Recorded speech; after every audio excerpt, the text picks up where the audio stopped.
संस्था द्वारे आया हूँ। आज यहाँ पे हम लोग देखेंगे कुछ खास रिजल्ट आया हुआ है और जो खास रिजल्ट क्या आया हुआ है वो उन्हीं की जुबानी सुनेंगे। नमस्कार काका। नमस्कार. तुमचं नाव काय?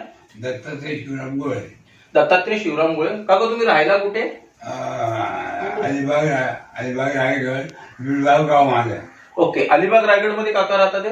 काका तुम्हाला प्रॉब्लेम काय होता?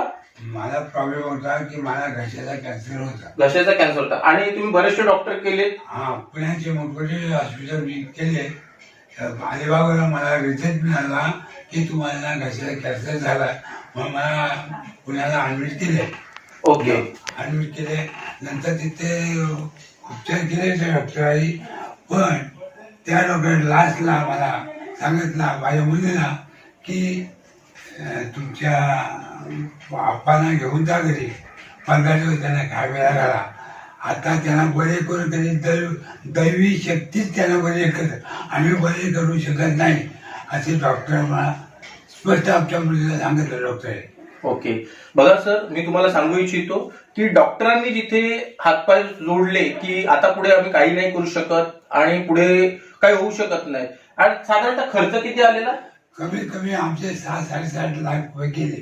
जवळजवळ 6.5-7 लाख रुपये खर्च केल्यानंतर देखील रिझल्ट आला नव्हता माउथ कॅन्सरचा. पण आज आपल्या एसलीपीएस परिवारातर्फे जे प्रोडक्ट देण्यात आले, जसं थंडरप्लस आहे, शॉर्ट 30 आहे, नोनी आहे, क्लोरोडॉग आहे, तर काका ह्या प्रोडक्ट घेतल्यानंतर तुम्हाला रिझल्ट कसा आला? आम्ही रेग्युलर मी डॉक्टर दुर्गा साहेबांनी मला सांगितला की तुम्हाला कमीत कमी 6 महिने औषध घ्यायला पाहिजे. मग ते औषध मी रेग्युलर घ्यायचो आणि त्यात मला बराच फरक पडला. म्हणजे मी जे कणे पियाचो ते हाताने भात खाऊ लागलो. ऍक्च्युली तुम्हाला सांगू इच्छितो, त्यांना माउथ कॅन्सर होता आणि माउथ कॅन्सरमुळे त्यांना लिक्विडवर ठेवलं गेलेलं होतं आणि 15 दिवसात ते 20 दिवसाची मुदत दिली डॉक्टरांनी. पण आपल्या प्रोडक्ट रेग्युलरली 6 ते 7 महिने घेतल्यानंतर त्यांना आज स्वतःच्या हाताने ते जेवतात देखील आणि सगळीकडे फिरतात देखील. तर काका मला एक सांगा ना, तुम्हाला लोकांना काही मेसेज द्यायचा आहे या संदर्भात? तर लोकांना मला एकच सांगायचं आहे, मी यातून भागायला आलेला आहे. आपण